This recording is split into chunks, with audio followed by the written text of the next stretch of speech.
करते हैं। Hello ma'am, नमस्ते। आप इतनी खूबसूरत लग रही हैं, क्या बताऊं मैं सबसे पहले, बहुत ज्यादा अच्छा। ये सब कुछ मेरी बेटी की वजह से। क्या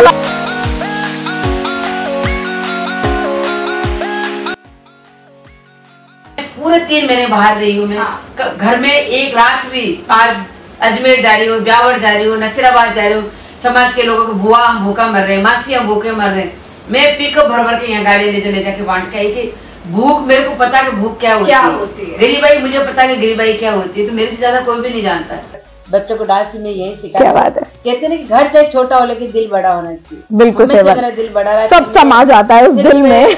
सिर पे चाहे टैलेंट हो चाहे नहीं हो, चाहे छत हो चाहे नहीं हो।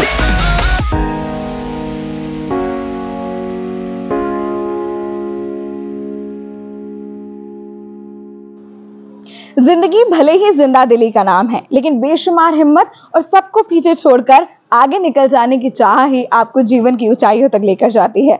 आज हम राजस्थान के गुलाबी शहर में मौजूद हैं और मिलने वाले हैं पद्मश्री डॉक्टर गुलाबो सपेरा जी से। जी हाँ, जयपुर का मान और शान बढ़ाने वाली गुलाबो जी के ठीक घर के सामने हम खड़े हुए हैं और अगले 40 मिनट तक हम आपको उनकी बातचीत जरूर सुनाएंगे। लेकिन हाँ, पिछले 40 वर्षों का जो संघर्ष है या जो उनकी मजेदार जिंदगी की कहानियां हैं, 40 मिनट में बतानी थोड़ी सी कम तो पड़ेंगी, लेकिन फिर भी तैयार हो जाइए आज की इंटरेस्टिंग स्टोरी के लिए। तो मिलते हैं गुलाबो जी से। क्या बात है। हेलो मैम, नमस्ते। आप इतनी खूबसूरत लग रही हैं, क्या बताऊं मैं सबसे पहले, बहुत ज्यादा अच्छा। ये सब कुछ मेरी बेटी की वजह से। क्या बात है, बेटी ने तैयार किया है आपको? बेटी तैयार करती है, वही मेरा ध्यान रखती है। वही क्या बात है कि कोई कहते हैं कि माँ गुरु होती है, लेकिन मेरी बेटी मेरी गुरु है। इन सही बात है। और इतना खूबसूरत लगने का। देख रहे हैं आप कि हाँ, ऑब्वियसली बेटियों को बहुत ज्यादा शौक होता है। तो आज आपसे जो हम बातचीत करने के लिए आए हैं, आपकी जिंदगी कितनी इंटरेस्टिंग स्टोरियां हैं, मैं मानती हूँ उसमें कुछ इमोशनल कर देने वाली हैं, कुछ खट्टी मीठी हैं, तो सारी बातों के लिए आप तैयार हैं? जी जी, चलें शुरू करें। आइए please, first you. Okay, welcome welcome, आपका आइए। बहुत बहुत धन्यवाद। क्या बात है, इतनी बेहतरीन जगह। वैसे अभी हम बाहर से आएंगे तो कोई इस चीज का अंदाजा लगा नहीं सकता है कि ये सब देखने को भी आपको बिल्कुल सही बात है, खजाना देखने को मिल रहा है। बहुत बेहतरीन है। ऑब्वियसली आपकी स्टोरी भले ही सबने सुनी क्यों ना हो, लेकिन ये जो खजाना पास से आकर घर में आके लाइव देखने का मजा है वो बहुत ज्यादा लगे। तो दौलत है मेरे पास में, जो मैंने मेहनत से ये सब कुछ कमाया, जो लोगों ने मान सम्मान और जो मुझे जो सम्मान में जो चीजें मिली, मैं इसको सबसे बड़ी दौलत मानती हूँ। क्योंकि जिसके घर में सिर के ऊपर टेंट ही नहीं हो, उसके घर सिर पे छत आ जाए, और छत के ऊपर और दीवारों पे ये सारा मान सम्मान टंका हो, तो फिर मेरे से बड़ी धनवान। बिल्कुल सही बात है। तो अगले 40 मिनट हम बातचीत करने के लिए तैयार हैं, आप तैयार हैं? जी आइए अपना स्थान ग्रहण कीजिए। पद्मश्री जो जी प्रणब मुखर्जी के साथ, ये बिल्कुल बचपन का वो जो एक बहुत ही बेहतरीन। आपको अच्छा, कितनी बार दिन में आप वैसे ये देखने के लिए आ जाते होंगे? मन तो नहीं भरता होगा? बिल्कुल सही बात है, क्योंकि बार बार जो चीज हमने लाइफ में अचीव करी है उसको देखने के लिए इंसान रेडी तो रहता है। रहती हूँ और बच्चों को डांस सिखाती हूँ, और उसी से परंपरा चला रखी है मैंने। हाँ, वो सिखाती हूँ। और इसके बाद में बस बच्चों के परिवार के साथ हमारा लिविंग एरिया यही है और सीटिंग एरिया भी यही है। हम लोग यहाँ बैठते हैं, सब कुछ यही है। और बच्चों को डांस में यही सिखाते हैं। कहते हैं कि घर चाहे छोटा हो लेकिन दिल बड़ा होना चाहिए। बिल्कुल सही बात। मेरा दिल बड़ा रहा, सब समा जाता है उस दिल में। सिर पे चाहे टैलेंट हो चाहे नहीं हो, चाहे छत हो चाहे नहीं हो, जी, दिल में जगह होनी चाहिए इंसान की। तो बस आज आपके दिल में जगह बनाने के लिए हमें आपका समय चाहिए। शुरू करते हैं। सबका वेलकम, ऑडियंस का, आपका, और देखने वालों का, सुनने वालों का। जो सुनोगे वो सब कुछ पाओगे, जो नहीं सुनोगे वो बहुत पछताओगे। क्या बात है। चलिए शुरू करते हैं। मैं आपसे ये पूछना चाहती हूँ कि धन्वंतरी आपका नाम है, राइट? और वहाँ से गुलाबो तक का जो सफर है वो आपने कैसे तय किया? धन्वंतरी से गुलाबो कैसे बनी? जी बिल्कुल। मैं बहुत ज्यादा बीमार हो गई थी, क्योंकि पापा के साथ रहती थी मैं। साल 6 महीने तक जैसे थी, मैं पापा साथ ले जाना स्टार्ट किया। और जैसे जैसे समाज का दबाव आता रहा, और मैं सबों के साथ मैंने उन्हीं का झूठा दूध पी पी के मैं बड़ी हुई। और बचपन से बीन और डफली ये सुन सुन कर मैंने डांस स्टार्ट किया। समाज के लोगों का दबाव पड़ा, और मेरे पापा ने मुझे घर छोड़ना स्टार्ट किया। तो मैं बहुत ज्यादा बीमार हो गई थी एक बार, बहुत ज्यादा।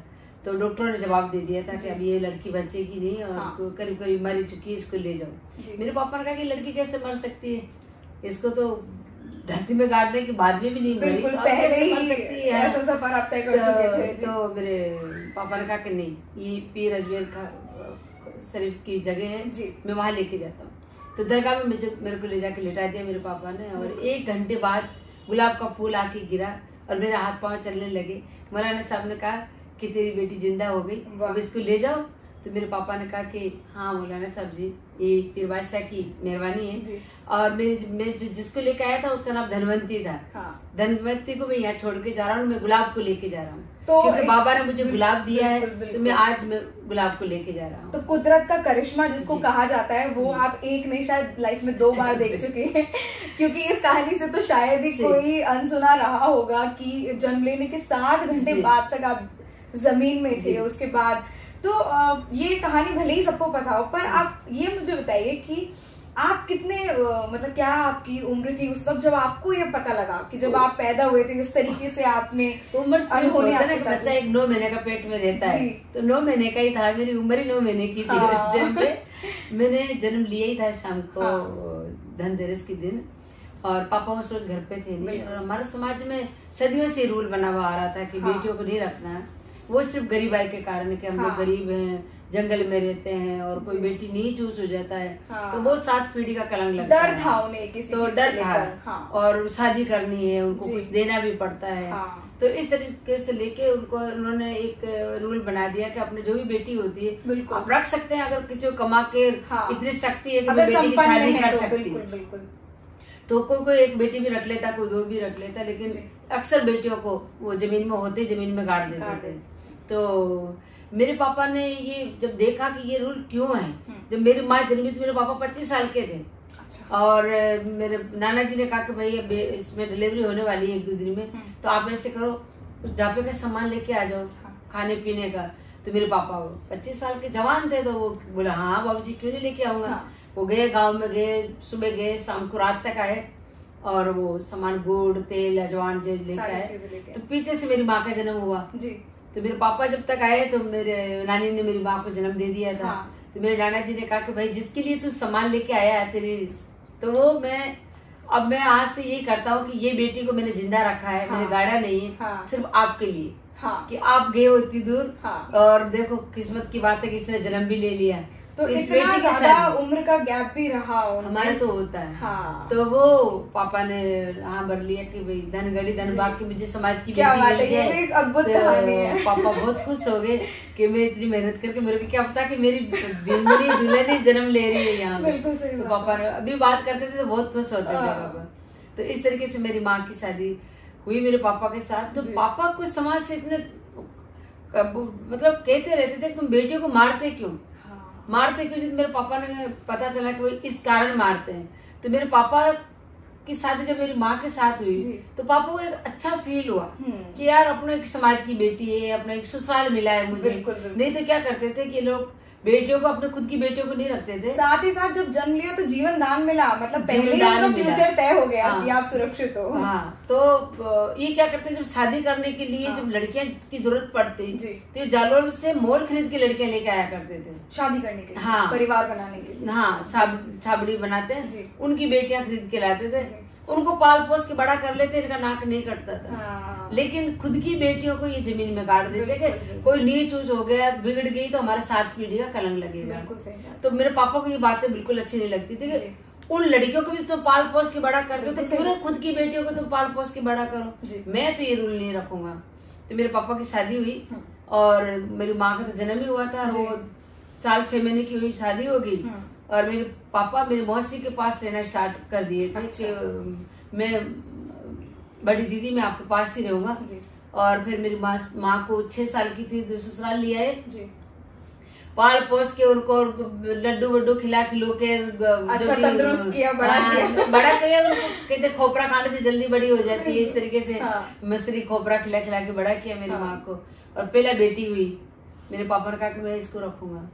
मेरे समाज वालों ने कहा कि नहीं, मेरे दादाजी ने कहा नहीं रख सकते अपनी बेटियां। बोले क्यों नहीं रख सकते? बेटी नहीं होगी तो जन्म कहाँ से लेंगे? बिल्कुल सही बात है। बेटी तो वंश बढ़ाएगी।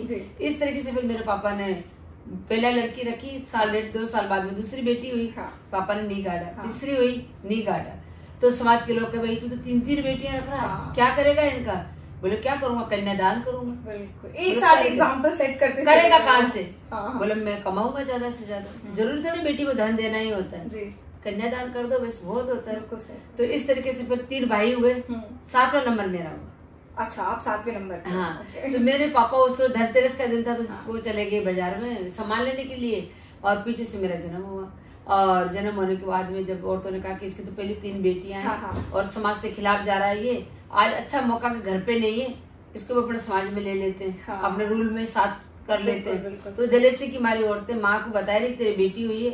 और उस रोज क्या हमारे बकरियां भी थी, गायें भी थी और भेड़े भी थी और काफी मुर्गे मुर्गी जो रखते हैं हम लोग, तो वो थे। तो उनका भी जन्म हुआ उस रोज। माँ वो पूरे जन्माते जन्माते परेशान हो गई थी पूरे दिन में, क्या आज सबको जन्म लेना था क्या धनतेरस के दिन? उनको पता नहीं कि वो एक बेटी और आने वाली है। धरती पर आशीर्वाद इतना सारा आ रहा था। तो शाम को मैं हो गई कि बोला अभी इसको भी आज ही आना था, तो माँ के पेन स्टार्ट हो गए। शाम की 7 बजे मेरा जन्म हुआ और समाज की औरतों ने मेरी माँ को बताया नहीं, वो ले जाके जंगल में मुझे गाड़ दिया। गाड़ने के बाद मेरी माँ को एहसास होता रहा कि बेटी 1 घंटा 1.5 घंटा हो गया लेके नहीं आए अभी तक। उन्हें पता ही नहीं होगा कि क्या हुआ। वो तो थकी हुई थी और पता नहीं रहता, बच्चे का नाड़ा भी काटते हैं, दिलाते हैं तो घंटा आधा घंटा तो लगता ही है। तो मेरी मौसी से पूछा कि मेरा बच्चा कहाँ है? आया नहीं। औरतें तो आ गई, शायद गई वो तो अपना घर। तो क्योंकि तंबू डेरे में तो रहते थे। बिल्कुल सही बात। तो मौसी ने कहा कि तेरी लड़की हुई थी, बहन हिम्मत रखना। और उसको तो बोले जमीन में मार दिया उस लड़की को। तो मेरी माँ रोने लगी कि हम तो चामुंडा माता की पुजारी हैं। बिल्कुल। हमारे तो बोले हमें तो माता के वरदान से बेटी मिली थी हमारे को, तो 3 बेटों के बाद मुझे बेटी चाहिए थी। और मैंने तो चामुंडा माता से, दुर्गा माता से निवेदन प्रार्थना की थी कि मेरे को एक बेटी और दे दे भगवान। और ये क्या किया, तो मेरी माँ रो रो के उनसे भीख मांगी कि आप मेरी बेटी को वापस दे दो। बोले अब तो मर गई, खड्डे में गाड़ दिया हमने, तो चुपचाप धमका के किसी को कानों कान कुछ खबर नहीं, उठा के छोटे से बच्चे को लेके चले गए। किसको पता चला कि मेरे पापा तो घर पे थे नहीं, तंबू डेरों में रहते हैं हम लोग, खुले में ही रहते हैं। तो वो तो औरतें औरतें ले जाके गाड़ दिया। आदमी लोगों को तो पता ही नहीं चला, मर्दों को तो पता ही नहीं चला। तो उसके बाद फिर रात को मेरी माँ ने कहा कि मेरी मौसी से कि तेरे 5 लड़के हैं, लड़कियां नहीं, तो तू ऐसे कर वो लड़की तू रख लेना। अच्छा। मुझे वो जगह बता दे मेरी बेटी को कहाँ गाड़ा है, मैं कहाँ ढूंढूं जाके ऐसी हालत में।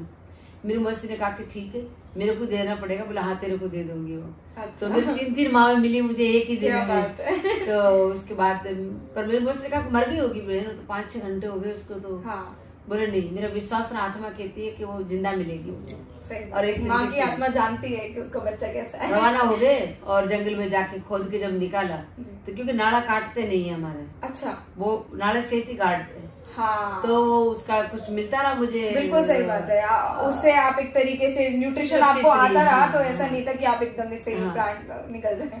तो उसके बाद जैसे निकाला बाहर तो मेरी माँ ने सबसे पहले मेरे को कलेजे से लगाया और मेरी सांसें चालू हुई। मेरी माँ कहती देख मेरा विश्वास जीता और मेरी आत्मा कह रही थी ना मेरी बेटी जिंदा है, बहन मेरी बहन बेटी जिंदा है। बोले मेरी मौसी ने कहा तेरी बेटी नहीं हो, मेरी बेटी है। पहले ही सौदा तय हो गया था। तो बोले ठीक है, चाकू साथ ही लेके गई थी। फिर नाला काट के फिर जो आवर जो आती उसको तो उसी खड्डे में गाड़ा, मुझे निकाल के मेरी माँ घर लेके गई। एक साथ आपको 2 तीन माएँ मिली मुझे। और जन्मदाता मेरी धरती माता 5 घंटे और फिर मेरी माता। सही बात है, 2 नहीं कह सकते। तो उसके बाद में समाज के लोगों को पता चला शाम को कि ये तो बेटी को गड़ी हुई मुर्दा लड़की को लेके आ गई। तो मुझे ये नहीं कहा कि धरती पुत्री है या धरती माता की बेटी है या धरती माता में रहने के बाद में भी नहीं मरी, तो वो एक गर्व करना चाहिए उनको। पर उस टाइम पे वो कहते कि ये तो मुर्दा लड़की को लेके आ गए। तो मेरे पापा ने कहा मुर्दा होती थी जिंदा कैसे रहती, मुर्दा कहाँ से तब भी क्रिटिसाइज किया गया। तो मेरे पापा को कहा कि नहीं तेरे को जुर्माना देना पड़ेगा, तो समाज से खिलाफ गया। मेरे पापा ने कहा कि ठीक है ले लो, क्योंकि ये अब अपनी बेटी तो रही नहीं है, ये धरती माता की बेटी है, अब इसकी तो सेवा करनी है मुझे। तुम्हें जुर्माना चाहिए, जुर्माना ले लो। मेरे पापा जुर्माना दे दिया और मेरा नाम धनवंती रख दिया पापा ने। अच्छा। कि आज से इसका नाम धनवंती है, धनतेरस को जन्मी है। तो मेरा शुभ दिन था और उसे इस तरीके से लोगों ने, खैर वो आप कितने मतलब उम्र आपकी कितनी थी जब आपको ये बात बताई गई कि तुम मतलब बच्चा थोड़ा बड़ा हो तभी समझ में आता? पता इसलिए चलता रहता कि मेरे पापा 6 महीने की थी मैं, तो मेरे पापा मुझे साथ लेके जाते थे इस डर से कि लोग चाहते थे समाज के लोग किसको मारना है जी। तो मेरे पापा कहते हैं कि 5-6 साल का बच्चा घोड़ा लिया चलने लग जाता है, ये इधर उधर हो गई माँ की गोद में से, या माँ रोटी बनाने लग जाए या कुछ करने लग जाए। तो मेरे पापा ने कहा आज से मैं साथ रखूंगा। तो मेरे पापा 6-7 महीने की थी, तो सांपों का जो टिपारा होता है उससे बिठा के मुझे साथ लेके जाया करते। मेरी माँ कहती बोला आप ये तो 6 महीने का बच्चा तो रोटी भी नहीं खाता, तो खिलाते क्या हो? बोला औरतें जो सांपों को दूध पिलाती है वो बचा हुआ दूध में इसको पिला देता हूँ। क्या बोले सबको छोटा दूध पिला देता हूँ। बोले इसका कुछ नहीं बिगड़ेगा, मेरी स्पेशल बेटी। पापा हमेशा ये कहते मेरी स्पेशल बेटी है, बिल्कुल स्पेशल आशीर्वाद, स्पेशल दिन, इतनी सारी कहानियां आपके साथ जुड़ गई बचपन से। वो बीन रोज सुनना, वो डफली की था, सांप को नाचते हुए देखना, तो रगों में वो चीज फीड होती जा रही थी इतना कि मतलब 1.5 साल की हुई तो पापा कंधा पकड़े खड़ी हो जाती, वो डांस करना स्टार्ट हो जाती, या फिर सांपों को उठा उठा के उनके वो कहते हैं कि पूत के पाँव पालने में दिखने लगते तो वो 1 साल से ही आपने वो हाथ पैर भी हिलाना डांस शुरू कर दिया था। सांप मेरे बहन भाई रहे उन्हीं के साथ खेलती रहती थी, और 2-3 साल की हुई तो फिर बढ़िया डांस करने लगी। तो समाज के लोग जो मांगने जाते थे एक दूसरे को मिलते ही तो कहते भाई तू तो बेटी को नचा रहा है, इसीलिए तूने रखा है इसको। मेरे पापा मैं नचाता नहीं हूँ, ये नाचती है, मैं क्या करूं? बोले सांपों के साथ नाचती है। तो बोले नाचती है तो बच्ची है, घर छोड़ देंगे बाद में। तो मैं 5-6 साल की हो गई। समाज के लोगों ने कहा कि ये तो तूने घर छोड़ दिया फिर भी ये तो नाचती है, जंगल में जाके नाचती है, छोरियों को लेके जाती है, बच्चों को लेके जाती है, वहाँ लकड़ी चुगने जाती है, वहीं नाचने लग जाती है, और जानवरों को चलाने जाती है वहीं। और फिर क्या करती थी मैं छोटी छोटी लड़कियों को लेके सबको, मेरे से जो बड़ी थी उनको मैंने कहा अपन इस घरों में इस ढाणी में चलते हैं, मांगते हैं, मैं नाचूंगी, तुम रोटी मांग के खा लेना, दाल दलिया जो भी दे वो खा लेना, मुझे नचा के लिया। तो मेरे को नाचने का शौक है। सही बात। मेरे को अकेले अकेले नाचने में मजा नहीं आता, कोई देखने वाला नहीं है। तो क्योंकि पापा के साथ जाती थी ना, इतना औरतों का प्यार मतलब ये आर्टिस्ट जो अब दुनिया के सामने आ रहा है वो मतलब तब से ही आप प्रदर्शन करना शुरू कर दिया था अपनी। मुझे अच्छा नहीं लगता था कि औरतें दूध पिला रही है, कोई औरतें रोटी दे रही है, कोई कपड़ा दे रही है, कोई प्यार से देख रही है, कोई अरे गुड़िया की सराहना मिलती थी आपको, खूब सब तारीफ किया करते। तो वो प्यार मिलता था ना। अब घर रह रही हूँ, जंगल में जाकर नाच रही तो कौन देगा मेरे को इतना लाड़ प्यार? तो उसकी भूखी थी मैं। तो ऐसे करते करते समाज के लोगों की पंचायती बेटी कहा के बोला इसकी शादी कर दे। हो सकता है जमीन में गड़ी हुई है। कितनी उम्र के थे आप? 6 साल की। 6 साल की? हाँ। बोले ससुराल जाएगी तो अपना आप ही सुधर जाएगी और इसका डांस बंद हो जाएगा। जैसे यूजुअली हर किसी को बोला जाता है शादी कर दो सुधर जाएगा, ये वाली चीज आफत मेट दो। तो मेरे पापा ने कहा कभी तो 6 साल की। बोले क्या हो, तेरी औरत भी तो 6 साल की घर आई थी, तेरी बेटी की शादी कर दे। मेरे पापा रेडी हो गए, भाई ठीक है कर देता हूँ। बोले नाचती नाचती पता नहीं क्या है इसका। मेरी सगाई 25-30 साल का आदमी था, उसके साथ सगाई कर दी मेरी। अच्छा। हाँ, और शादी होने वाली थी। बस इतनी देर में पापा हम लोग ऐसे घूमने के लिए जाया करते थे, कभी दिल्ली जयपुर मांगने खाने के लिए। तो पापा एक बार जयपुर आ गए। तो बस मैं पहले बार देखी, मेरे को शहर में जंगल में तो गाड़ी जानवर भागते हैं, या तो आदमी भगा रहे हैं, आदमी भगा रहे गाड़ी को। मैंने ऐसे कैसे हो सकता है? मैंने कहा मैं इनके आगे भागूंगी। तो मैं उनसे है ना होड़ बांधती थी हमेशा कि मैं आगे निकलूंगी, हर बस के आगे निकल जाती। क्या बात है। मेरी आज आपको बता रही बात मैंने कभी किसी को नहीं बताई। मैं यहाँ ये क्या लक्ष्मी मंदिर है ना, वहाँ के सामने वो गार्डन है। जी। उस गार्डन के बाहर हमारे डेरे लगाए हुए थे, यूं गुदड़िया रख के। पापा मांगने जाते थे, पूरे दिन हम फालतू बैठे रहते, हम करें क्या?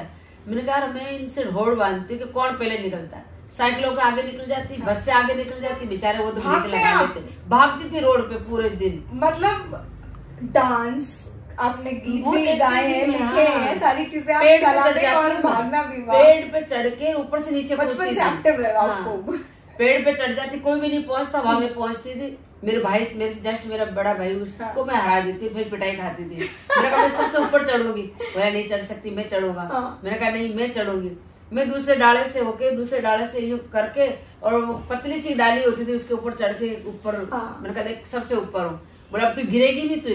मैंने कहा वो तो मुझे गिरना ही, इतनी देर में डाल टूट जाती, धमाक नीचे जाके गिरती। क्या बात है। मतलब ये लाइफ में इस बात को एक एग्जाम्पल लेके भी जिया जा सकता है कि हाँ हो सकता है बहुत ऊंचा जाके गिरने को भी मिले, पर इसका मतलब ये थोड़ी कि जाएंगे नहीं, जाएंगे तो सही, ये अच्छी सकारात्मकता है।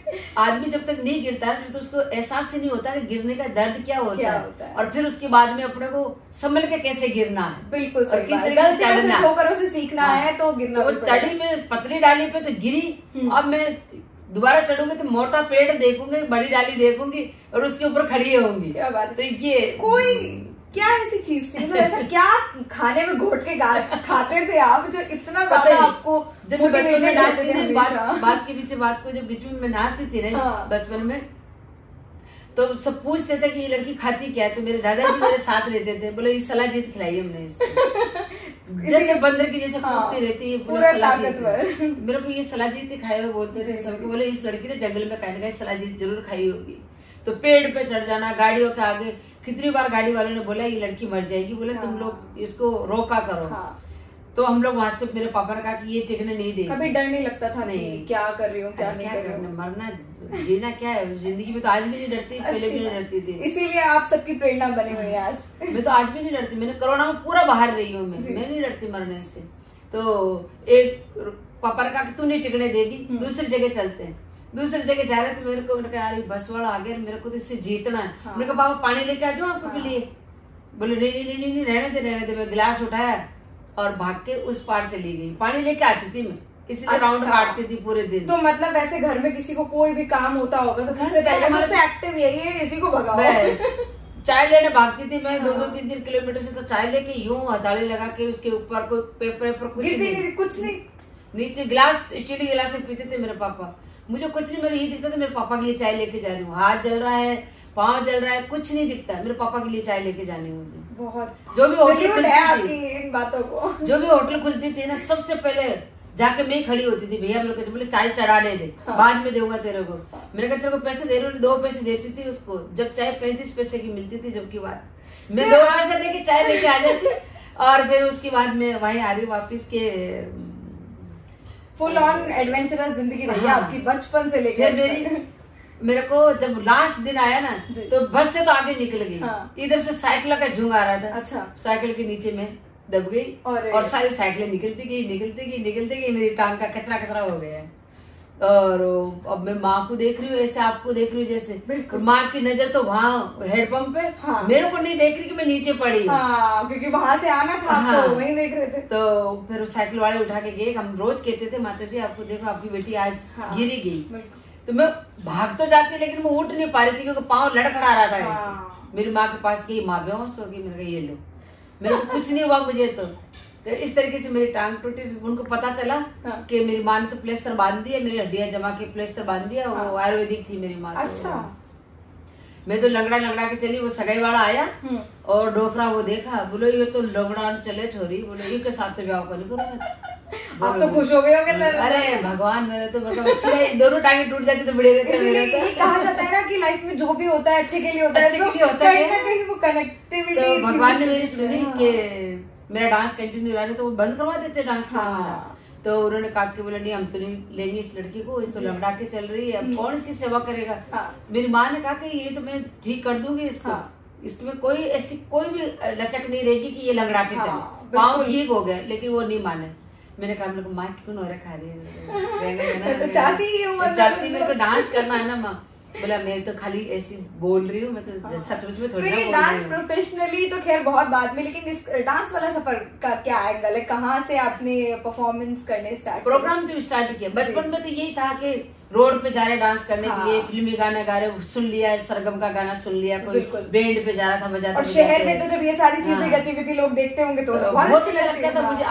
आज भी सोडाला में सब डपली वाली के नाम से जानते हैं, ट्रांसपोर्ट नगर में डपली वाली के नाम से जानते हैं। अच्छा, उन लोगों से आप अभी भी जुड़े हुए हैं जो उस समय में कभी आपको मिले थे? हाँ, 1 नंबर पे जैसे चौधरी, 1 नंबर पे चौधरी ढाबा है। अच्छा। बड़ा, तो वो क्या करते जब मैं वहां नाचती थी ना, तो भाई साहब चाय बनाते थे। हाँ। और वो चाय का भरा हुआ गिलास पहले तो उसमें डालते थे, वो ऐसे रखते थे चिमटी वाला जैसे। हाँ। तो लोटा पहले तो चाय के गिलास उसमें डालते पहले सारी चाय एक बर्तन में चाय में डालते कप में डालते थे। और नहीं, वो मेरे पानी उछालते रहते थे। अच्छा। मैं वहाँ नाचती थी, भीड़ इकट्ठी हो जाती। अच्छा। तो वो एक पास में नाई की दुकान थी, तो वो बेचारा नचाता था पूरे दिन। हाँ। और वहाँ पे वो ठेकेदार वगैरह बीरबल भाई साहब, श्री चंद्र जी, ये सब सुरेश जी सब बैठे रहते थे। हाँ। लेकिन जो चाय बनाता वो कहते बोले भीड़ इतनी इकट्ठी कर दे, चाय बनाते बनाते गर्म हो जाता हूँ मैं यहाँ। तो उसके लिए तो कमाई होती थी, लेकिन नहीं, तो वो मेरे में पानी उछाल देता, बोले तो भाग यहाँ से। मैं भागने वाली नहीं हूँ, मैं तो नाच रही। मुझे क्या मिलता था, सिर्फ एक क्रीम रोल या फिर एक मेरे को पार्ले जी के बिस्कुट, या इस तरीके से। पार्ले जी के बिस्कुट मुझे भी बहुत पसंद है। क्या बात है, वो खाती हूँ बचपन से। इसमें तो हाथ मिला लीजिए, तो सेम टू सेम हो गया। Very good. तो पार्ले जी की पब्लिसिटी होगी। बिल्कुल सही बात है, ये भी ठीक है। तो इस तरीके से बचपन। अच्छा, तो डांस आपने ऐसे तो कहीं सीखा नहीं, क्योंकि पता लग रहा है आप 1 साल की थे तब से आप तो गॉड गिफ्ट है। और वैसे देखा जाए तो देखो, मेरे पापा माता, ये मेरे माता पिता गुरु है।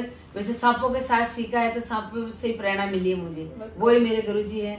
और ये गॉड गिफ्ट है, और ये अंडरग्राउंड जिसको गॉड गिफ्ट देते हैं ना, अंदर से छुपे सी, वो सरस्वती माता की कृपा से मुझे ये मिली हुई है। और मुझे खुद को पता नहीं मैं क्या करती हूँ, मुझे ये भी पता नहीं मैं क्या करती हूँ। और मैं स्टेज पे जाती तो मेरे को सब कुछ मालूम है। वैसे अभी यहाँ बैठी तो मुझे ये पता नहीं है कि मैं आर्टिस्ट हूँ या डांसर हूँ या फिर सिंगर हूँ। लेकिन स्टेज सामने होगा तो वही वाली बात है कि बस अपने आप हाथ पैर हिलने लगेंगे और ऊपर से कनेक्शन ऑटोमेटिक हो जाता है। सही बात है। इस तरीके से फिर मैं 7 साल की थी, तो औरतें तो वैसे लेके जाती थी, क्योंकि उनके तो पैसे मिलते थे। आदमी भी लेके जाते नचाने के लिए, नाक भी ऊंची रखते थे और नचाने भी लेके जाते थे। मतलब जहाँ उनका मतलब होता था वो भी सिद्ध करना के मैंने नचाते थे। और होली के दिनों में या फिर पुष्कर मेला में नचाते। तो पुष्कर मेला में एक दिन सारी 20-22 औरतें इकट्ठी होके बोले छोरी थे काजल और बिंदी वो लाली दिलाएंगे, बाकी सब पैसे हम रखेंगे, तू चल। मेरा कहा मुझे तो कुछ नहीं चाहिए, मुझे तो नचा दो बस। कुछ नहीं, मैं लाली लगाती नहीं हूँ, नहीं बिंदी लगाती हूँ, नहीं काजल लगाती हूँ। मेरी माँ के पास पड़ा है काजल बहुत। तो बस मैं शौक से उनके साथ में चली गई। तो पुष्कर मेला देश नहीं विदेशों में भी इतना ज्यादा फेमस है, तो वहां पर आप डांस किया करते थे। तो उन जो भी आप चुप के औरतों के साथ में वो इसलिए लेके जाती थी कि उनको शॉपिंग के पैसे मिल जाए। तो जंगल में रहते, पैसे होते नहीं थे हमारे पास में। उन लोगों को अलाउ किया जाता था, उनकी जो फैमिली वो भी छुप के करते थे। अलाउ तो किसको भी नहीं करते। बूढ़ी बुजुर्ग कोई औरत होती है कि बूढ़ी औरत है तो वो मांगने के लिए चली जाए। वो नाचना नहीं, सिर्फ मांगने के लिए जाती थी। वो आदमी लोग मांगने जाते थे। तो वैसे तो हमारे गाना नाचना तो चलता था, होली के दिनों में हम लोग गाते थे, डांस करते थे। और पर लड़कियां नहीं, सिर्फ आदमी लेडीज के कपड़े पहन के और फिर जाते थे नाचने। अच्छा। लेकिन औरतों को नहीं लेके जाते। साक्षात ऐसी मतलब लेडी मिल रही है जो इतना अच्छा डांस परफॉर्मेंस करते हैं। तो फिर उसके बाद में हम लोग प्रोग्राम में वो टीलों पे नाच रहे थे। और वहाँ पे बहुत भीड़ इकट्ठी हो रही थी। और इधर से टूरिज्म डिपार्टमेंट के ऑफिसर हिम्मत सिंह जी और तृप्ति पांडे जी देखते ये भीड़ इकट्ठी हो रही, उधर चलते हैं, फोटो बढ़िया बनेगी, क्या क्या है ऐसा। देखा तो बीन बज रही है और मैं गा रही हूँ और नाच रही हूँ। तो मैडम देख के हैरान हो गए कि सपेरों की लड़कियां नाचने लगी। सपेरों की तो पहले बात तो लड़कियां मिलती नहीं है। ये सांपों को नचाते हैं, आज लड़की को नचा रहे हो भाई। ये तो एक नई चीज, अद्भुत नजारा हो गया उनके लिए। तो मतलब हीरे को जौहरी मिलने लगा था। तो डांस देखा, डांस देखते मैडम ने कहा कि मेरे बदन की हड्डियां बोले तेरे बदन में हड्डियां है या नहीं, रबड़ की गुड़िया की जैसे। मैम देख के मैम को देखती देखती रही। मैंने कहा मेरी परी मैम जिसको मैं सपने में देखती थी, लंबे लंबे बाल, इतने सफेद मैडम। मैंने कहा ये तो मेरी परी मैम है। तो मैं बोल नहीं रही, मैम मुझे देख रही है, मैं मैम को देख रही हूँ। और वो कह रही बोले भाई मैं तेरे से पूछ रही हूँ। मैंने कहा मैं बोल नहीं रही, क्योंकि मैं डर के बारे में बात ही नहीं कर रही, मैं उनको देख रही हूँ। फिर मेरे चाचा जी थे मेरे साथ में, बीन जो बजा रहे थे, उनसे बात करी कि तुम शाम को प्रोग्राम में आ जाना। अच्छा। तो मेरे चाचा जी का प्रोग्राम क्या होता है मैडम? बोले जैसे यहाँ नाच रहे हो वैसे वहाँ नाच लेना, उसी को प्रोग्राम कहते हैं। ओके। तो हम लोग शाम को पुष्कर में बुला रहे थे आपको, माँ की वाइन। तो टीलों में नाच रहे थे, मंच पे नचाए। उस रोज चले गए, दूसरे रोज भी शाम को चले गए। नाचे। फिर सुबह हम लोगों को मैडम ने बुलाया, मुझे 50 रुपए दिए और उन लोगों को सबको पहली कमाई थी 50 का नोट पहली बार देखा। मैंने कहा यार ये क्या है? मैडम ने कहा ये 50 रुपए आपके पास? मेरे पास आज भी पड़ा है वो नोट। क्योंकि मेरे लिए बहुत लकी यादें ताजा हो जाती है। मैंने माँ को ला के दिया था, माँ समट के अपने जेब में रखा। और वो रखा ही रहा, खर्चा ही नहीं। मैं मानती हूँ कि ऐसी चीज आज भी, वैसे ऐसा नहीं कह सकते कि खत्म हो चुकी है। हम लोगों को भी बड़े बुजुर्ग कभी कोई बख्शीश या कुछ ऐसा देते हैं तो हम बड़ा, नहीं हमारी नानी जी ने दिए, हमारी दादी ने दिए तो बड़ा संजो के रखते। वो तो आपकी कमाई थी कला की, है ना। तो वो मेरे लिए वरदान हो, चाहे कमाई हो, चाहे आशीर्वाद मिला। सही बात है। और फिर उसके बाद में समाज के लोगों को पता चला कि तो लड़की मंच पे और तख्तों पे डांस करके आई। अब तो रोकते नहीं रोक सकती। तो तख्तों पे डांस किया तो समाज के लोगों ने कहा कि भाई तेरी बेटी का तो जिस चीज का डर था वही हो गया। ये तो जहाँ अच्छी औरतें नहीं नाचती वहाँ नाच के आई है, घुंघरू और बांध लिए इसमें, तो अब तो तू भाई समाज से बाहर हो जाए। मेरे पापा ने कहा अब मेरे को समाज से बाहर होना ही, अब जुर्माना नहीं देना मुझे। तो मेरे समाज वालों ने समाज से बाहर कर दिया। मेरे पापा अजमेर से एक दूसरा गांव में डूमाड़ा बोलते हैं उसको, वहां चले गए। तो 15 दिन बाद में यहाँ से मैडम ने किसी को भेजा, रामबाग होटल में बैठते थे हमारा समाज के, तो उस लड़की को लेके आओ जो पुष्कर में नाच रही थी। तो समाज वालों ने कहा साफ पहले बात तो हमारा कोई व्यवहार नहीं उन लोगों से, पता नहीं भेजे, पहले वो बॉयकॉट कर चुके थे, उन्हें बुरा लगता था। तो फिर पापा ने कहा कि उन्होंने कहा कि ठीक है मैडम, उन्होंने वहाँ सांपों को दिखाना बंद कर दिया कि तुम उस लड़की को लेके नहीं आओगे, तुम आज के बाद रामबाग होटल में मत आना। अच्छा। तो इस तरीके से बेचारे को भेजा वहाँ पे, तो आया। मेरे पापा को कहा तो पापा ने सख्त मना कर दिया कि भाई मैं तो नहीं भेज सकता मेरी बेटी को, नहीं हम लोग आएंगे क्योंकि हमें समाज से बाहर कर दिया, तो हम लोग नहीं आएंगे। तो मैंने सुन ली वो चीज कि यार कोई आया है मुझे लेने के लिए, बस मेरी परी मैम के यहाँ से, और मुझे भेज नहीं रहे हैं। तो मेरे को भेज नहीं रहे। तो मेरे भाई को मैंने बोला, बड़े वाले भैया को, मैंने कहा भैया वो लोग आए थे, कौन थे? बोले बेटा अपने समाज की थी। मैंने कहा क्या कह रहे थे? कि तूने तो सुन लिया, मेरे को क्यों पूछ रही है? तेरी परी मैम बुला रही है, तेरे को आ जाना है क्या? मैंने कहा भैया मुझे लेके चलो। बोले नहीं बेटा अपन जानते नहीं, जयपुर में रहेंगे कहाँ? अच्छा जयपुर बुलाया जा रहा था? हाँ जयपुर बुलाया जा रहा था। मैंने कहा वो जहाँ मेरी टांग टूटी थी वहां जाके रहेंगे अपन। मैंने कहा मैं जानती हूँ। बोले बेटा वो बहुत पहले की बात है, तो बहुत छोटी थी। मैंने कहा नहीं। मैं रोने लगी, हाथ जोड़े भैया के, तो भैया ने कहा अब चुपचाप रहे, बोलना मत किसी को, अपन रात को भाग चलेंगे। निकल रात की 1 बजे मेरे भैया ने मुझे उठाया, जयपुर कंधे पे उठाया और रवाना हो गए हम, और उठा के लेके आए मुझे हाईवे तक। फिर बस मिली सुबह 5 बजे जयपुर की, फिर हम लोग वहां से सीधे सीधे जयपुर आ गए। यहाँ आने के बाद में हमारे पास कोई समाज नहीं, कोई रहना नहीं, अब रहे कहाँ। फिर पीतल फैक्ट्री का पता चला कि यहाँ पे हमारा समाज के डेरे रहते, तो हम बस स्टैंड से सीधे यहाँ आ गए पीतल फैक्ट्री, यहाँ समाज के डेरों के साथ रहने। तो वहाँ से आपका प्रोफेशनल करियर एक तरीके से आपके स्टार्ट हुई। फिर यहाँ आके मैडम से मिली 3-4 रोज के बाद, मैडम से मिली, और उसके बाद फिर मैडम ने अरुण जी को, रमा पांडे जी को, सबको फोन करके बुलाया और दिखाया मुझे कि देख मैं हीरा चुन के लेके आई हूँ। देखा तो उन्होंने कहा कि बाकी ये हीरा है, इसको तो आगे बढ़ाना है, तेरे बहुत जरूरी है, हम लोग सपोर्ट करेंगे पूरा। तो कालबेलिया जो डांस फॉर्म है, मुझे नहीं लगता इससे पहले कोई जानता, क्योंकि जब डांस ही नहीं करने देते थे तो डांस या बच्चों को जब कोई जिंदा ही नहीं रखते थे तो डांस कहाँ से स्टार्ट करेंगे? तो ये कालबेलिया जो डांस है, जो आपके मेरा डांस बोलते हैं, वो मेरे साथ जन्मा है। काली ड्रेस मेरा खुद का डिजाइन है, गाना मेरा अरर वाला मैंने खुद ने बनाया पुष्कर मेला पे। तो अच्छा गाने से याद है, आपने एक और गीत लिखा है या फिर कोई भी यदि आपके दिल के करीब कुछ हो तो प्लीज आप हमारे दर्शकों को सुनाइए जरूर। पहली बात तो ये गाना है जो मैं गा के डांस करती हूँ, अरर वाला जो गाना है। बिल्कुल, इसमें तो हम लोगों ने भी डांस किया तो कैसे भूल सकते हैं। ये वाला गाना है, और फिर एक मेरे फेवरेट गाना गाऊंगी बाद में। हाँ दोनों हो जाए, अभी हो जाएगी बात। बिल्कुल, आप अभी सुना दीजिए। अरे रे रे रे रे रे रे रे रे कालियो गयो रे बड़ो मेला, मेरी कालियो गयो रे बड़ो मेला, ओलायो काली लकेड़ी। अरे रे रे रे रे रे रे रे रे काली लकड़ी के नो नोता, गवालियो छाड़ा में ले गयो। अरे रे रे रे रे रे रे रे रे मोटर पड़ी रे पड़ी धरना, ओ मोटर पड़ी रे पड़ी धरना, ओ जयपुर जा बाड़ो कोने। अरे रे रे रे रे रे रे रे क्या बात है, ये जयपुर आने का सफर आपने मतलब गाने में तब्दील जोड़ दिया था मैंने, जयपुर जा बाड़ो कोने, क्योंकि हम तो जा नहीं सकते जयपुर भाई, तो बहुत बड़ी बड़ी धरना थी रे भाई। तो इस तरीके से फिर मैं जयपुर आई, और एक गाना और दूसरे वाला जो वो मेरे बहुत दिल के पास में है, और माँ सिखाती थी मुझे। अच्छा। जब पापा मुझे नहीं लेके जाते थे, फिर मैं रोती थी, फिर कहती बोले मैं गाना सिखाती। हाँ, गाना बच्चे भी तो को गाना बच्चा चाहिए रूठ गया है तो उसको गाना चाहिए ना, तो मम्मी मेरे को ये गाना गाना सिखाती थी। देख पुंदिले ने झूरे नीरे बवर सन झूरे नी रे पुंदिले री माताड़ी रे बवर सरी माताड़ी। देख पुंदिलेरी आवे नी रे बिलालेरी आवे नी रे पुंदिलेरी ओळूडी रे बवर सरी ओळूडी।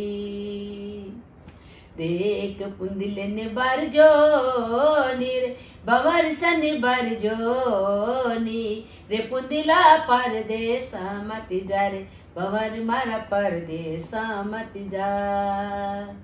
देख पुंदिलो रे गियो नी रे बवर सर गियो नी रे पुंदिलो परदेसा में बवर सा परदेसा में।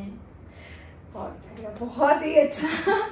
हम भी थोड़े से इमोशनल हो गए। वो बेटा परदेश में चला जाता है तो पीछे से माँ और बहन और ये बीबी से याद करती है उनको। तो वो जब मेरे पापा जाते थे मैं याद करके रोती थी ना, तो फिर मेरी माँ मुझे ये गाना गा के, तो कहीं ना कहीं मम्मी आपको कन्विंस करने की कोशिश करती थी कि बेटा मतलब नहीं जाओ। खैर माँ बाप कब चाहते हैं कि बच्चा दूर जाए। बिल्कुल। तो बस ये सफर स्टार्ट हुआ। फिर उसके बाद में जयपुर आई। 4-5 साल मैंने यहाँ किया। यहाँ के लोग भी बहुत छुप छुप के देखते थे। मैं रोड पे भी जाती थी यहाँ नाचने के लिए। आपको अमेरिका से भी सिटीजनशिप ऑफर हुई थी, सबने सुनी है ये बात, लेकिन आपने विदेश में रहना मंजूर नहीं किया। सबसे पहले जब मैं अमेरिका गई वॉशिंगटन 85 में ग्रेजुएट सिटी लेके गई थी दिल्ली से, और ICCR की तरफ से गई थी मैं। तो वहाँ पे जाने से जस्ट एक रोज पहले मेरे पापा गुजर गए थे। तो समाज के लोगों ने मुझे वापस लेके आए और मुझे बताया कि तेरे पापा नहीं रहे बेटा, अब नहीं जा सकती। तो मैं ठीक एक दिन पहले ये ट्रेजेडी, मैं 2 महीने से दिल्ली में थी, रिहर्सल चल रही थी हम लोगों की वॉशिंगटन जाने के लिए। हाँ। और जो पापा नहीं रहे तो फिर मेरे को समाज के लोग आए रहने के लिए, और मैं वापस आई।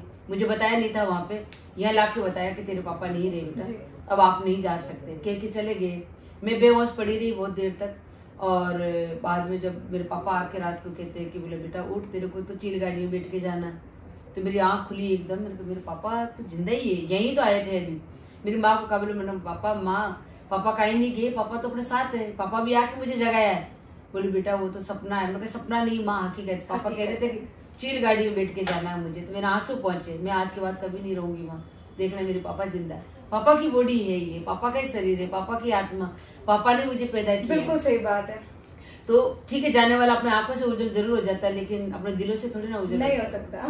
तो मेरी माँ ने कहा कि बेटा समाज के लोग क्या कहेंगे, 12 दिन होंगे उसके बाद ही जाओगे। मैंने कहा माँ मेरे पापा लड़ते थे, आप नहीं लड़ोगे समाज से, मेरी मदद नहीं करोगे। मैं छोटी थी 13 साल की। मेरे पापा माँ ने कहा कि बोले बेटा हाँ मैं लड़ूंगी तेरे लिए, समाज जो भी कहेगा मैं उनको हाथ जोड़ के, और मैं जो भी बात होगी मैं बोलूंगी, तुझे मैं तेरे साथ हूँ। फिर मैं चली गई। कितना बड़ा दिल आपने रखा होगा। ऑब्वियसली ये बात मतलब सारी चीजें पीना पड़ा। और माँ ने भी एक वैसी हालत हो रही थी, मेरी माँ बिल्कुल मरे जैसी, लेकिन फिर भी उन्होंने दिल पे पत्थर रख के मेरे को हिम्मत बनाया। तो वो जो चले गए हैं, लेकिन ऑफकोर्स हम मानते हैं कि जाने वाला हमारे साथ ही होता है। कहीं शरीर चले जाते हैं, आत्माएं तो कहीं नहीं जाती, लेकिन उसके बावजूद जो पीछे हैं, लाइक माँ है, भाई बहन थे, उन सबको उस कंडीशन में छोड़ के फिर मैं रवाना हो गई। और मेरे को दूसरे रोज उसी रोज मतलब सुबह पहुंची, और शाम की हमारी वो चील गाड़ी थी। हाँ, फ्लाइट को आप लोग चील गाड़ी कहते हैं। ये मुझे बहुत इंटरेस्टिंग लगा सुन के। हम लोग चले गए। वहाँ जाने के बाद में जब मैं पापा की याद आती थी तो बाथरूम में जाके रोती थी। 1 घंटा में खाने का मिलता तो मैं खाना नहीं खाती थी, या तो मैं छुप छुप के रोने चली जाती, या फिर मैंने 15 दिन बाद में फिर कॉलेज के बच्चे, स्कूलों के बच्चे आना स्टार्ट हो गया था, क्योंकि उनका भी एक वो छुट्टी का टाइम होता था 1 बजे। तो जैसे स्कूल से छुट्टी होती डायरेक्ट वो मेला देखने के लिए आ जाते। हाँ। क्योंकि वो मेला लगा था, हाथी थी मेला एक। तो वो बच्चे आते तो मेरा डांस देखते थे, बहुत खुश होते। तो मैं उनको साथ डांस करना स्टार्ट कर दिया। पहले बार मैंने जब साथ डांस स्टार्ट करवाया तो बच्चे डांस करते थे। वो जाके दूसरे स्कूल को बोला, तीसरे को बोला, तो ऐसे आना स्टार्ट हो गए मेरे लिए प्रोग्राम के बाद। मतलब मिडिल ऑफ प्रोग्राम। तो वो वहाँ पे इंडियंस या उनके अलावा भी और भी अंग्रेजों के बच्चे। हाँ, वो सारी कॉलेज आना स्टार्ट हो गई थी कि एक लड़की वो ही डांस करती है। वहाँ पर वो 1 घंटा जो मिलता है वो खाना नहीं खाती, वो डांस सिखाती, उसमें भी डांस करती है, उसमें भी डांस करती है। आगे वो 8 घंटा डांस करती रहती, क्योंकि 8 घंटे की थी हमारी ड्यूटी, 10 बजे से लेकर शाम की 5 बजे तक। क्या बात है। तो मैं डांस सिखा के खुश हो जाती, क्योंकि थोड़ा मेरा दुख भी बढ़ जाता। हाँ, मुझे तो डांस मतलब अपने आप को आप सोचने के लिए समय नहीं देना चाह रही थी। तो वहाँ की सरकार के कॉलेजों की वहाँ अप्लाई गई सरकार को कि इस गुरु जी को यहीं रखना चाहिए। हाँ। बच्ची है ये, लेकिन यहाँ रहनी चाहिए ये। तो सरकार की तरफ से लेटर मिला कि बोला आपको राजीव सेठी को लिखा कि बोला आप इस लड़की को यहाँ रखना है। हाँ। तो मेरे उन्होंने जो डायरेक्टर जो गए थे बोला वो अभी तो नहीं रह सकी। बोला अभी तो हम भी नहीं रखना चाहते, इसका पेपर तैयार करेंगे, फिर इसको फैमिली से हम लोग यहाँ बुलाएंगे, घर मकान सब कुछ देंगे उनको, और वो हमारे यहाँ बच्चों को डांस सिखाएगी और उनको हम परमानेंट नौकरी दे देंगे, सरकारी देंगे। तो राजीव सेठी बहुत खुश हुए कि एक बच्ची को एक जिंदगी सुधर रही है, जो बच्ची जिसके सिर पे टैलेंट ही नहीं, बिल्कुल सही बात, गरीब बच्ची है जो मांग के खाती है। तो उन्होंने मुझे कहा कि बोले बेटा पता है आपने इतना अच्छा काम किया है, पहले तो आपके इंडिया में इतनी बड़ी बड़ी बुकों में, गिनीज बुकों में पता नहीं किस किस में नाम आ रहा है, सबसे बड़ी जो बुक होती है, अब आपको तो पता नहीं क्या होती है। तो मेरे को मुझे पता नहीं साहब क्या बुक होती है, क्या बोल रहे, मुझे समझ में नहीं आती ये सब चीजें। बोले अखबारों में आ रही है, अखबारों में तो आती है ना फोटो आपकी। मैंने कहा हाँ। टेलीविजन में आ रही है, मैंने कहा टेलीविजन में तो नाची थी मैं। तो ऐसे बोले इंडिया में तू बहुत इतनी सरलता है आपके अंदर कि हाँ चीजों का नहीं पता, लेकिन हाँ जो मैं कर रही हूँ वो सही कर रही हूँ, मुझे मजा आ रहा है बस। तो उसके बाद आप अनुमान लगा लो अवार्ड देना है या क्या देना, आज भी ये मैं देना तो दे दो भाई, नहीं तो कोई बात नहीं, मैं मेरा डांस कर रही हूँ बस। तो साहब ने फिर सारी बातें कह के फिर कहा बोला पता है तेरे को सरकार की तरफ से ऑफर आया है, आपको यहीं रहना। मैं कौन सी सरकार की तरफ से? बोला अमेरिका की तरफ से, आपको यहाँ रहना। मैंने कहा मैं रोने लगी, मैंने कहा मैं क्यों रहूं, मैं तो अच्छा काम कर रही हूँ, फिर मेरे को यहाँ क्यों रख रहे हैं लोग? मेरे कहा मेरे पापा कितने अंग्रेज बहुत खराब होते, वो वहाँ छीन के रख लेंगे, गलत हो गया। बोले बेटा गलत नहीं, तेरे को तनख्वाह मिलेगी, तेरे परिवार के साथ रहना है, सब कुछ ही है। तो मैं रोने लगी, तो कहा ठीक है नहीं रखेंगे तेरे को, तू डांस कर। तो फिर बाद में लता जी भी वहाँ पे आए थे, तो उन्होंने भी डांस देखा और कहा कि बोले बेटा तू बहुत आगे जाएगी देखना। और मेरे को ये बात तो वो हमारे जो जयपुर में महारानी गायत्री देवी जी, मैंने कहा बेटा वो भी कहते हैं। तो बोला हाँ तो बेटा तू है इस काबिल, तभी तो यहाँ पहुंची है। तो मेरे पास में जो लड़की जो साथ गई थी वो कह रही पागल लता जी क्या तेरे को पता नहीं क्या? हमें क्या पता कि कौन है, मैंने तो देखा ही नहीं। तो फिर उसके बाद वो चले गए, फिर राजीव गांधी जी आए, फैमिली के साथ में आए, तो दोनों बच्चे साथ में थे। और तस्वीरें आपकी सभी ने देखी हुई है, बिल्कुल सभी के साथ। उनको पता चला था कि इस लड़की को आने से 1 रोज पहले पापा गुजर गए, फिर भी इतनी मेहनत से ये कर रही, नहीं आई अकेली आई जयपुर। ये एक तरीके से आप ये हिम्मत तो है ही, लेकिन काम के प्रति ईमानदारी है कि नहीं आपने कह दिया कि वहाँ जाना है तो जाना है। आज भी मेरा येस या नो, मैंने कह दिया था मेरे माँ 42 लोग जा रहे हैं हम, मेला है वहाँ, उसमें डांसर सिर्फ मैं ही हूँ। बिल्कुल, अब मैं नहीं गई तो डांस कौन करेगा? कोई हैंडीक्राफ्ट वाला है, टेंशन जो चीजों को लेकर कि नहीं मैं नहीं गई तो कौन करेगा? मैं वहाँ पे कोई मिट्टी का खिलौना बना रहा है, कोई ड्राइंग बना रहा है, कोई क्या सब अलग अलग है अपना काम, लेकिन डांस में सिर्फ मैं हूँ। माँ तो अच्छा नहीं लगेगा वहाँ पे, मुझे जाना ही होगा। माँ को मैंने समझाया, माँ ने कहा कि ठीक है। तो वो टेंशन थी मुझे कि मेरे को डांस करना। तो राजीव सेठी जी वो गांधी जी आए, उन्होंने कहा कि बेटा बोला बहुत अच्छा करते हैं आप, बहुत तारीफ हो रही है आपकी, बड़ी बड़ी मैगजीनों में अखबारों में नाम आ रहा है बेटा, आपने तो अपने समाज का नाम ही कर दिया। मैंने कहा साहब मुझे तो पता नहीं है, लेकिन मैं जो मेरे पास वो हुनर है वो मैं कर रही हूँ, मुझे अच्छा लग रहा है डांस। मैं तो उनको ये कहा मेरे को अच्छा लग रहा है डांस। बोला बहुत अच्छी बात है, जब आपको अच्छा लगेगा ना बेटा तब सारी दुनिया को अच्छा लगेगा। आपको अच्छा खुद को कॉन्फिडेंस होना बहुत जरूरी है कि आपको अच्छा लगता है। तो फिर उन्होंने कहा कि पता है आपको एक ऑफर मिला हुआ है आपको यहाँ पे रहने के लिए, तो आप क्यों नहीं रह रहे? यहाँ मना कर दिया आपने। मैंने कहा बाबूजी मैं क्या करूँगी यहाँ रह के? तो पहले तो उन्होंने मेरे सास से राखी बंधवाया कि बोले तेरे पापा गुजरे फिर भी आप यहाँ आए। पापा की जगह तो नहीं लेऊंगा मैं, लेकिन मैं भाई बन सकता हूँ आपका। मैंने कहा हाँ भाई साहब। मैंने मेरे वो चुटिले में से रेबिन निकाला, उनके हाथ के बांध और उन्होंने मेरे सिर पर हाथ रखा, आज से तू मेरी बहन। अब मैं तेरे को एक बात बताऊँ? मैंने कहा हाँ। कि तेरे को यहाँ की सरकार रख रही है फिर क्यों नहीं रह रही? मैंने कहा भाई साहब मैं यहाँ क्यों रहूंगी? मेरे को गलती नहीं की, बोले बेटा गलती नहीं की, तूने अच्छा काम किया, इसलिए आपको मिल रहा है, नौकरी मिल रही है। पर आपकी सोच यही थी कि मैं नौकरी क्यों बनूंगी सर, मैं नौकरी क्यों करूंगी और क्यों नौकर बनूंगी। तो बोले यहाँ के लोगों को डांस अच्छा लग रहा है, तेरे को डांस सिखाना। मैंने कहा ये अगर डांस सिखाना तो ये लोग फिर मेरे को इंडिया से वापस यहाँ बुला लेंगे ना, ठप्पा लगा के जैसे भी आए हम लोग, तो मेरे पासपोर्ट में ठप्पा लग जाएगा, मैं आ जाऊंगी डांस सिखा के फिर चली जाऊंगी वापिस। बोले नहीं तेरे को आना जाने नहीं है, परमानेंट रहना। तो मैंने कहा मैं एक बात बताऊं बाबूजी, अगर मेरे डांस में इतनी शक्ति, इतने अच्छा लग रहा है इन लोगों को, तो अब मैं वापस जाऊंगी तो मेरे समाज के लोग मुझे समाज में ले लेंगे, वो मानता तो देंगे मुझे। तो मैं मेरे समाज की बच्चियों को भी डांस सिखाना चाहती हूँ, मैं अपने ये डांस मेरे देश में सिखाना चाहती हूँ। बिल्कुल। तो मेरे देश आगे बढ़े, मैं नहीं चाहती कि मेरे देश की महिलाएं और मेरी बेटियां सारी वहीं रह जाए, मैं यहाँ अमेरिका में रह जाऊँ। बोले ये बात कैसे कह रहे हो आप? मैंने कहा मैंने देखा, रविशंकर जी को देखा, अल्लाह रखा साहब को देखा, यहाँ वो लोग यहाँ इतने बड़े बड़े कहते कि भारत रत्न बताते हैं। वो भारत रत्न क्या होता है साहब मैं नहीं जानती, पर वो सब उनको गुरु जी कहते हैं। तो वो यहाँ क्यों है? सिर्फ पैसे के लिए ना यहाँ। तो मेरे को तो पैसे की जरूरत ही नहीं बाबूजी, मेरे तो सिर पे टैलेंट ही नहीं है, मैं तो यूं डेरे लगा के बैठी हूँ रोड पे, मेरे को क्या जरूरत है पैसों की? काफिर है, मुसाफिर है, चलते जाना है। तो मेरे को उनको मैंने देखा कि वो इतनी पब्लिक आ रही है, इतना मान सम्मान दे रहे हैं, इतने पाँव पकड़ रहे हैं। अगर वो इंडिया में रह के अगर रविशंकर बना है तो कितने रविशंकर बन जाए? मैंने कैसे आज घर घर में फिर आपकी सोच को अप्रिशिएट किया होगा। तो मैं नहीं चाहती कि वो ये गुलाबी यहीं खत्म हो जाए। जो बड़े कलाकार यहाँ आके रह रहे, मैं नहीं रहूंगी, मैं देश में रहूंगी, देश से मेरी कला को मैं आगे लेके जाऊंगी। मुझे लग रहा है ये वाला सवाल हमारा बीच में ही छूट गया कि धनवंतरी की स्टोरी तो हमने सुनी, गुलाबो रह गया शायद। गुलाबो जब अब वो गुलाबो पे आ रहा है, धनवंतरी से गुलाब बन गई। गुलाब से मैं जब जयपुर में आई तो मेरे को हिम्मत सिंह जी गुलाबी कहने लगे कि तू गुलाबी नगर में आ गई, जयपुर का नाम पिंक सिटी जिसको गुलाबी नगरिया बोलते हैं, तो तू अब गुलाबी है कि आप। तो मैं जयपुर में आई तो गुलाबी हुई, फिर मैं अमेरिका गई। अमेरिका से जब मैं वापस आई तो फिर मेरे को बहुत वहाँ पे बहुत मान सम्मान मिला। मैंने मना कर दिया वहाँ रहने के लिए, वापस आ गई। राजीव गांधी जी हमें घर बुलवाया, चाय पानी पिलाया और कहा कि बोला तेरे को मेरे को जमीन देनी है, तू आ नहीं रही, मैं तेरे को जमीन दूंगा रहने के लिए। फिर जब मैं समाज के लोग जब तक समाज के लोगों का नजरिया बदल गया था और वो बहुत खुश हो गए थे, क्योंकि वो मांगने जाते थे ना तो उनको रोटी भी पहले ऊपर से देते थे, चाय भी ऊपर से देते थे, फिर कहते नहीं चाय का गिलास पियो और आप बैठो बात करो। समाज में गैप रखा करते थे वो। तो बोले बाबूजी हम आपके बराबर कैसे बैठे?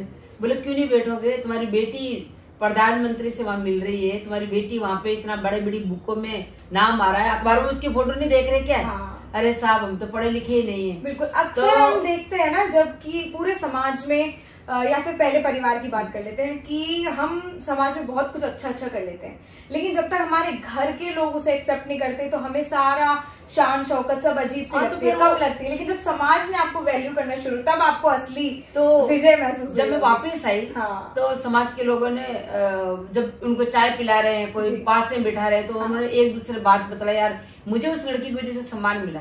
बोला हाँ गुलाबी का नाम लेके तो हमें भी सम्मान दे रहे थे, क्या बात यार वो बेटी तो अच्छा काम कर रही है, अपने को मान सम्मान दिला रही है। देखो सब लोग अपने को छुआछूत नहीं करते। कहाँ हम थे कि उसे जन्म भी नहीं लेने देना चाहते, मतलब छुआछूत करते थे हम लोगों से, कुएं का पानी नहीं पी सकते थे हम गांव का। और मेरे पीछे तो वैसे पड़े हुए थे। तो ये दिल्ली आ गए सब लोग मुझे लेने के लिए। अच्छा, हम लोग जब आप वापस आ रहे थे इसका होटल में आके हम लोग रुके वहाँ पे। तो मेरे समाज के पंच लोग वहाँ आए दिल्ली और मैंने सम्मान किया, बेटा तूने तो बहुत अच्छा काम किया, हम लोग तेरे को बहुत बुरा बुरा कहते थे, समाज से बाहर कर रखा था बेटा। तब आपको तो बोला हमारे घर में भी आपकी जैसी बेटी हो। तो मैंने कहा आपके घर में बेटी हो जाएगी, मैं डांस भी सिखा दूंगी, और मुझे एक प्रॉमिस करो। बोला वो क्या? बोला बेटा बोल। मैंने कहा आज के बाद किसी बेटी को नहीं मारोगे आप जी। तो उन्होंने मुझे प्रॉमिस किया कि बेटा हमें बेटी को नहीं मारना, हमें तो गुलाबो जैसी बेटी है। तोहफा आपने उनसे मांगा। तो एक पहला तोहफा मांगा, पहली जीत हुई मेरी कि 85 के बाद हमारे समाज में किसी बेटी को नहीं मारते, किसी भी बेटी को नहीं मारते, चाहे एक घर में 5 बेटी हो, चाहे 10 बेटी हो, चाहे हमारे पुष्कर में तो अभी है जिसकी 10 बेटियां हैं। अच्छा। वो बहुत खुश है, वो कहता है मेरे जैसा राजा एक भी नहीं। क्या बात। मैं इतनी गुलाबों का पापा बन गया, मेरे घर में 10 गुलाबों है। सही बात है। ये तोहफा तो आपने अपने समाज के लोगों से मांग लिया, लेकिन अगर अवार्ड्स की बात करूं तो वो जो संख्या है वो मैं बिल्कुल रिवील नहीं करना चाहती अपने मुंह से, क्योंकि मुझे बिल्कुल भी, मैं चाहती हूँ आप खुद से बताएं। देख तो हम सब लेकिन आप वो संख्या जरूर बताइए कि पद्मश्री अवार्ड आपको मिला। जी, बहुत ही गर्व की बात है पूरे देश के लिए। अवार्ड तो मुझे नेशनल, इंटरनेशनल, बिल्कुल 91 में मुझे गिनीज बुक रिकॉर्ड में आपका नाम है। ज्ञानी जेल सिंह जी के हाथ से मुझे नेशनल अवार्ड मिला हुआ है। लेकिन बहुत सारे अवार्ड है मेरे पास में। पहला पहले तो सम्मान मिला 91 में मुझे, क्या नाम है, नेशनल अवार्ड मिला ज्ञानी जेल सिंह जी के हाथ से। और फिर मेरे को स्वर्ण पद मिला, फिर उसके बाद मेरे गुणीजन मिला, उसके बाद में जोधपुर संगीत नाटक एकेडमी की तरफ से सम्मान, जो बड़ा बड़ा सम्मान गिना रही में उदयपुर महाराणा प्रताप जी के यहाँ से। और उसके बाद में इंग्लैंड में मुझे महारानी जो एलिजाबेथ है उनके हाथ से मुझे 86 में गई थी मैं वहाँ पे, तो उनके जो एल्पर्ट हॉल है उसमें मेरे को वो मेडल देके और मेरे को सम्मान किया। और अभी 2012 में भी उन्होंने मुझे सम्मान किया, डायमंड जुबली बनाई थी उन्होंने, तभी भी मैं गई थी। अमेरिका में सम्मान मिला है मुझे, हर एक कंट्री में सम्मान मिला है, पर सबसे बड़ा जो सम्मान मिला है मुझे भारत सरकार की तरफ से पद्मश्री जो मिली है उसका तो कोई मुकाबला ही नहीं। क्योंकि मुझे मतलब इस डांस को मान सम्मान मिला, और इस डांस को, फोक डांस को पूरे वर्ल्ड में, फोक डांस को पहले बार ये पद्मश्री मिली है। बिल्कुल। तो अकेली बच्ची ये पहला पद्मश्री जीता है कि जो मतलब मिला है कि मुझे सम्मान मिला है सरकार की तरफ से, और मेरा एक कदम बढ़ने का मौका और एक कदम बढ़ने की शक्ति और मिली, मुझे ताकत मिली और जिम्मेदारी मिली कि सरकार मुझे फिर से जिम्मेदारी दी कि बेटा तेरे को फिर आगे बढ़ना है, फिर देश का नाम करना है। तो मैं उतना ही नाम कर रही हूँ। कोरोना में पूरे 3 महीने बाहर रही हूँ मैं, घर में एक रात भी, आज अजमेर जा रही हूँ, ब्यावर जा रही हूँ, नसीराबाद जा रही हूँ, समाज के लोगों को बुआ हम भूखा मर रहे हैं, मासियां भूखे मर रहे हैं, मैं पीको भर भर के यहाँ गाड़ियां ले जाके बांट के आई कि भूख, मेरे को पता है कि भूख क्या होती है, गरीबाई मुझे पता है कि गरीबाई क्या होती है, तो मेरे से ज्यादा कोई भी नहीं जानता। ऐसी जगह गई हूँ मैं, मीडिया को भी लेके गई हूँ जहाँ पे नहीं तो संस्था पहुंच सकती, नहीं सरकार पहुंच सकती। जो लोग अंदर जंगल में रहते हैं, कोई 20 किलोमीटर, कोई 50 किलोमीटर, जहाँ कोई गाड़ी नहीं जाती है, वहाँ पे ऐसी जगह हम लोग जाके और बांट के आए। मैं, मेरा बेटा और मेरी बेटी, हम लोग तीनों साथ रहते थे। ये छोटी वाली मेरी पोती। इतना सफर आप तय कर चुके हैं, मैं ही बता देती हूँ आपको, कुल 1000 से भी ज्यादा अवार्ड मैम लेके यहाँ पे विराजमान है, तो बहुत ही गर्व की बात है पूरे देश के। अभी भी भारत गौरव अवार्ड मिला है बिल्कुल, खास करके बेटियों के लिए। देखिए आज का समाज बदल रहा है, डेफिनेटली लड़कियों को बहुत सम्मान मिलने वाला है। मैसेज देने वाली थी, बिल्कुल। अगर मेरी माँ धरती माता के पेट से वापस ला सकती है तो क्या आप अपने बच्चे को, पेट के बच्चे को नहीं बचा सकते? वो तो आपके पेट में ही रहता है ना। 3 महीने के बच्चे का पता क्या है, बेटा है या बेटी है। तो माता और पिता को ये सोचना है, यही तय करना है, और यही कि जो भी बेटा है चाहे बेटी है, बस उसका, हमारा हिंदुस्तानी नागरिक आ रहा है या राजस्थानी बेटा बेटी आ रहा है, तो उसका आप ढंग से वेलकम करें, क्योंकि हर बच्चा अपनी किस्मत लेके पैदा होता है। सफल कहानी के माध्यम से किसी के ऊपर वजन नहीं बनता। तो मैं हर माँ को ये कहती हूँ कि माँ, आप अपने बच्चियों को बचाए, अपने बेटों को बचाए, क्योंकि बेटी को बचाओगे तभी तो बेटा होगा, नहीं तो बेटा नहीं होगा। ये कन्या भ्रूण हत्या जो हो रहा है ना, इसको बंद करना होगा अपने को सबको। तो लाइफ में इतना कुछ मैं समअप करना चाहती हूँ आपसे। सच में मैं बात करने ही बैठूंगी तो मुझे नहीं लगता कि मैं समय देखने वाली हूँ, लेकिन वक्त कम है, तो इसलिए मुझे बस एक बात और आपसे ये पूछनी है कि इतना कुछ अचीव करने के बावजूद भी अभी भी क्या एक ऐसी चीज बाकी है जो आप चाहते हो कि हाँ ये काम और अभी रह गया, ये भी करना है? मेरे को मेरा स्कूल बनाना है, जो पुष्कर में मैं बना रही हूँ, और उससे मेरे बच्चों को, पढ़ाई बाकी रहेगी मेरे में, मैं हमेशा कमी देखती हूँ मैं पढ़ाई, मेरे बच्चों को पढ़ाया लिखा है, मेरे समाज के बच्चों को भी पढ़ाया लिखा है। समाज के बच्चे भी आज बहुत पढ़ लिए लिख लिए, पुलिस वाले बन गए, कोई थानेदार बन गए, कोई बैंक मैनेजर बन गए। सबसे पहले मेरी बेटी ने पढ़ाई की है। कौन है आपके परिवार में? मेरे 3 बेटियां हैं, 2 बेटे हैं। तो मेरे बच्चों ने पढ़ाई किया सबसे पहले। आज मेरा समाज सब पढ़ रहा है, लिख रहा है, और पुलिसों में जा रहे हैं, भर्ती हो रहे हैं, आर्मी में भर्ती हो रहे हैं। में सभी अपना तो मतलब पहले तो हम गधों पे लद के चलते थे, आज वो गाड़ियों में चलते हैं। पहले जंगल में रहते थे, आज वो घरों में रह रहे हैं, शहर में रहते हैं, और सारा समाज मतलब एक तरीके से हो गया कि गुलाबी हमारे लिए तो भगवान पैदा हुई है, कि मतलब हमारे तो लाइफ भी चेंज कर दी कि हम लोग थे क्या और क्या हो गए। हमें कोई जानता नहीं था, आज सब लोग जान रहे हैं। पर मैं ये चाहती हूँ कि वो मैं एक स्कूल बनाऊं जिसमें हमारे बहुत सारे हैंडीक्राफ्ट की जो परंपराएं हैं, ज्वेलरी हुई, गुदड़ी हुई, हैंडीक्राफ्ट का काम हुआ, बीन कैसे बनती है, डफली कैसे बनती है। आजकल बच्चे पढ़ने लिखने लगे तो वो उन बच्चों को अभी चीजों का इंटरेस्ट कम हो गया, तो मैं चाहती हूँ कि वो बच्चे पढ़े भी मेरी स्कूल में, सीखे भी, और वो हैंड कला भी सीखे और डांस भी सीखे। तो ये सारी चीजें मैं उनको वहां देना चाहती हूँ, और मेरी स्कूल के जरिए मैं उन बच्चों को इंटरनेशनल सफर कराना चाहती हूँ। और जो भी कोई मांगेगा मेरे से कलाकार, मैं यहाँ से उन कलाकारों को भी आगे बढ़ाऊंगी जो कलाकारों को भी मंच नहीं मिला है, जिन कलाकारों को रास्ता नहीं मिल रहा है, जो गाँव में बैठे हैं, ढाणियों में बैठे हैं, वो अच्छे अच्छे कलाकार है लेकिन वो बैठे उनको कोई मंच नहीं मिल रहा है। तो मेरे स्कूल के जरिए मैं उनको मंच भी दूंगी, उनको आगे भी पहुंचाऊंगी, और जहाँ उनकी डिमांड होगी मैं उनको वहां पहुंचाऊंगी। और सबसे बड़ा मेरा ड्रीम है कि मेरा स्कूल बनते जो बच्चे मेरे स्कूल में डांस सीखेंगे और वो करेंगे इंटरनेशनल, तो मैं उनको वर्ल्ड टूर में लेके जाना चाहूँगी। क्या बात है। ये मेरा ड्रीम है कि मैं वर्ल्ड टूर करूंगी उन बच्चों के साथ। इसी उम्मीद के साथ कि आपका ये सपना भी साकार हो, तो आज तो हम इजाजत लेंगे। सफल कहानी में गुलाबो जी के साथ ये सफर बहुत बेहतरीन रहा। Thank you, thank you so much. नमस्ते।